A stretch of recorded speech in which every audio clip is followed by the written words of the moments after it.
I want to talk about minimalism. And don't worry, I'm not going to ask you to declutter your closet or organize your junk drawer, unless you really want to. But in this lesson, I do want to talk about how you can use minimalism as a tool to simplify your habit journey. You might know minimalism as a fringe lifestyle of people who live in sparsely decorated monochromatic homes, but for me, minimalism has always been a tool for living an intentional life. It's helped me to ask tough questions, to clarify my purpose, and to eliminate everything that was holding me back.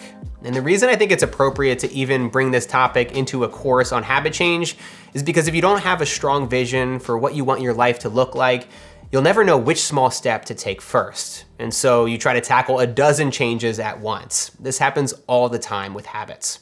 Take the case of my friend Susan here. She just listened to a particularly inspiring podcast with David Goggins. What she does next is a classic habit mistake. Instead of going slow and steady, she decides to change everything about her life at once. So she goes vegan, buys new running shoes, a few sweatbands, one of those cool backpacks that fill up with water, and commits to becoming a super athlete. She sets out to run 5 miles a day for the next 30 days. After that, she'll be ready for her first 100-mile ultramarathon. And Susan doesn't stop there. She starts taking a personal finance course to get on top of her money problems, builds a YouTube channel to share her journey, and starts reading 50 pages a night to maximize her learning.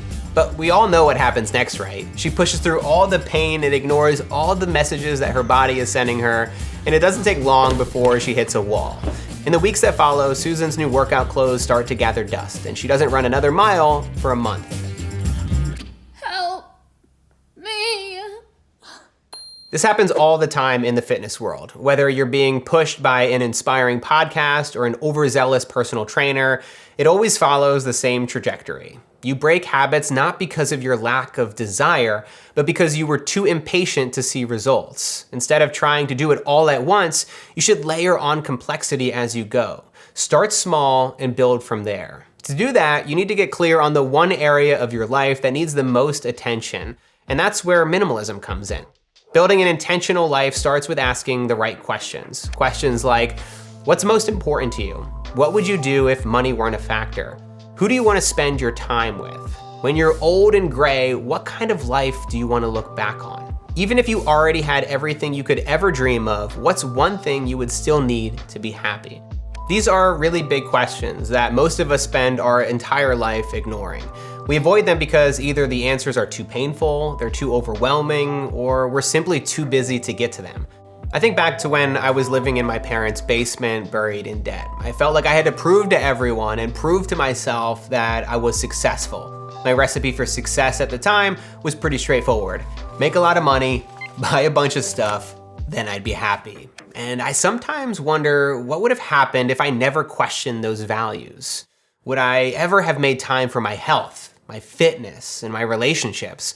Would I ever have focused on the habits that would have helped me to live a meaningful life? Or would I have put all my time and attention into making money and piling up material possessions? Once I began to ask the right questions, I started to find the answers that I was looking for. And now it's your turn. Head to exercise 2 of your workbook to start to ask some of these questions for yourself. This process will help you gain clarity on the biggest pain points in your life right now and give you a direction for your habit journey.